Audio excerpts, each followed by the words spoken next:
today I'm going to be showing you the restoration of this screwdriver and the building of a pin from a pin kit that I have. So both of these will be given away to one person. So at the end of the video I'll have really simple details on how to win. But first thing I did, I started out using a wire brush here and it was just going to take forever. So I left it just to show you how little comes off when you use the wire brush, and instead went straight to the wire wheel. So the wire wheel is certainly much more efficient in your time and takes no time at all to get this junk off, but certainly be careful. The more pressure you put on here, the more risk you take of kind of messing up the handle. It'll either eat directly into it or it'll get kind of hot and somewhat melt it, but it's an easy fix. You can always sand it back down, but if you remove too much material, there's no way to really get it back without a whole lot of extra work. So as you can see, that stuff's flying off and it smells terrible, by the way. So I recommend wearing a mask. And then here I went back after the fact and used the wire brush just to get a little bit extra and kind of smooth out any of the big pieces. And it was a little crooked, so all I did was simply put it in the vise and kind of clamped it down to make it a little straighter where the bends were. Didn't have to do a whole lot to it, but at least get it straighter than it was. From there, what works really well for me is put it in the lathe and just my little strips of sandpapers I use for pin turning kits and other kits. Just use it here and started at 220 grit and went up to 600. And there's no rhyme or reason to that. Maybe you can go higher, but that's just the grits that I have in my box. So same thing on the handle. Just as you're going with the handle, make sure that as you're going with the lathe, occasionally stop and go the opposite direction to kind of remove any grooves that you may have left with the sandpaper.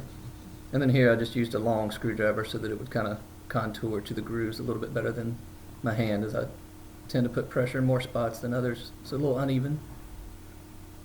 And then I went to the abrasive pads here, which go, these are my kind of old ones, so I didn't want to mess up the new ones. So these go up, only 5 of them, but still goes up to about 12,000 R grit. And then afterwards, it still had a little bit of work that I had on it and didn't like it, so I kind of started back and went through a few more rough areas up through 600 grit, and then got the pads back out again, and it came out much better. You can actually see much more translucent than that white grime that was all over it before we even started here. So it's not a perfect restoration by any means, but it's just one to show you the processes and how quickly you can actually make it look respectable. Excuse me. So again here, just same process that you saw on the lathe, just repeating it again, and then wiping it down, getting the slurry off between each of the pads. So it turned out pretty well. And then went over to the buffing wheel, add a little polishing compound on it, and that's just for the metal pieces. Don't use it on the handle. But again, that's where you get a little bit of shine, so use that. And then just for experimentation's sake, I put some flits on there and then took it to the buffing wheel, and after the fact wiped off any extra residue that was left over with just some mineral spirits. So you can see it's definitely better than it was. And now here we're transitioning to the pin kit, and I just took a piece of scrap wood that I had, and if you've never seen one of the pin videos, I just went ahead and gave you an abbreviated version. So the first thing you do is take the tubes that you have from the pin kit, mark it off on your blank, and then figure out whichever way you want to cut it. I usually use the bandsaw, but for this one I decided just to go with an old coping saw that I'd restored.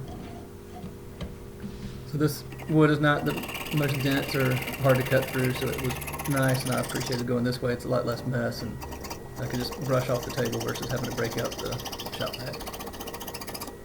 So once I got those cut to size, put them into the lathe, lock them in place, and then bring in the bit. So I'll show you 2 different angles. This is the first angle, which it's a good idea to kind of back out the drill bit as you're going. I didn't do it that time. That's how it got stuck in the portion you saw there. So here's the different angles so you can see what I'm talking about. And as you're going, just back it out, get some of those some of the shavings out of there and it won't lock up as much. And then the next step, just take the tubes, load them up with super glue, CA glue, and then put it in. But on the first one I forgot to actually sand it. It's a good idea to sand these to make them have some little grooves on them that'll adhere a little bit better. Give something for the glue and the wood to kind of bond a little bit nicer.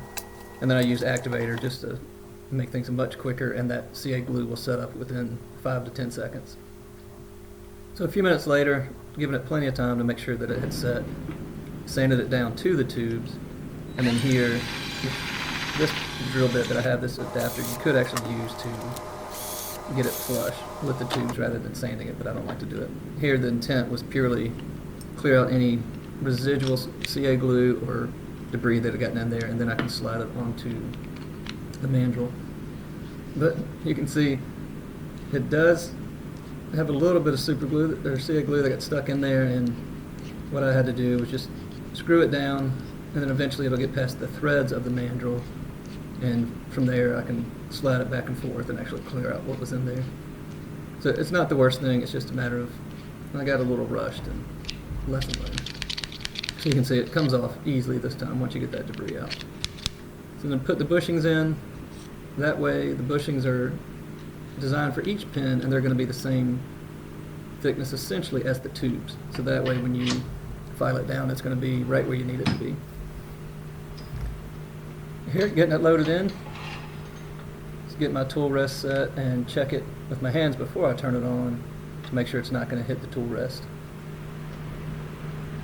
So once that's all set, I'll give you an overhead view this time. And you can do one of the blanks at a time, or you can do them both simultaneously, whichever way you want to do it. There's no real science to it. So these are no elaborate designs, just simply going back and forth with the carbide tools and getting it shaped to the shape that I wanted, which is just a simple, thin, slimline pit. The first one I used my square tip carbide tools, get rid of the rough, jagged edges, and then I went with the round tool, which is much easier for me to shape it. Then from there, similar process to the screwdriver that you saw, went from 220 grit up to 600 grit, and then got it all smoothed out. So after the sanding, I do take some mineral spirits and wipe it down to get rid of any of the sawdust, any of the debris, oils, that kind of stuff. And once I do that, then I put high friction polish to shine it. So here's some before and after pictures. There's the screwdriver and the pen. There's not really before and after, so here it is. And here are the giveaway rules. Any questions, feel free to put them in the comments. Thanks for watching, everybody.